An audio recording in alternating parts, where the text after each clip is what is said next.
April 5 ay nabahala ang marami. Matapos kumalat online ang balitang di umano'y isinugod sa ospital ang mister ni Hart Evangelista na si Senator Chis Escudero. Ayon pa sa isang blind item, di umano'y inilipad mula sa Sorsogon si Senator Chis papuntang St. Luke Medical Center sa BGC Makati. Matapos daw itong atakihin sa puso. Habang may iba ring lumabas na ulat na di umano'y na-stroke si Senator Chis dahilan upang maging semi-paralyzed daw ito. At bukod sa stroke, kumalat din ang balitang di umano'y nagkaroon ng aneurysm si Senator Chis kaya ito bigla na lamang bumagsak. Kaya naman maraming netizen ang nag-aalala kay Senator Chis dahil sa mga lumalabas sa balita tungkol sa kanyang kalagayan. Ngunit ano nga ba ang tunay na nangyari kay Senator Chis?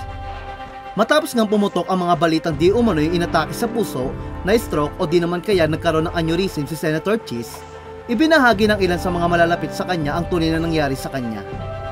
Ayon pa sa ilang source, totoong isinugod sa ospital si Senator Chis, pero hindi dahil inatake ito kundi para sa regular check-up nito. Ngunit itong bagong pagpapacheck-up daw na ginawa kay Senator Chis ay medyo matagal, dahil sumailalim siya sa colonoscopy na isang medical procedure, kung saan tinitingnan ang buong colon o large intestine ng isang tao para makita kung meron bang pamamaga o abnormalities dito. Lingid kasi sa kaalaman na marami, may history ang pamilya ni Senator Chis ng cancer. Sa katunayan, colon cancer ang kinamatay ng ama ni Senator Chis. Pero sa ngayon, maayos na raw ang lagay ni Senator Chis at nagpapahinga na ito sa kanyang bahay.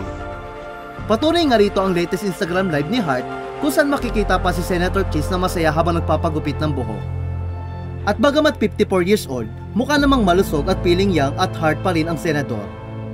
Kaya naman wala raw dapat ikabahala ang maraming supporters si Senator Chis dahil walang katotohanan ang chismis na inatake siya sa puso. Dahil dito, tila nakahinga nga ng maluwag ang mga taga-suporta ni Senator Chis na malaman na maayos ang kanyang kalagayan.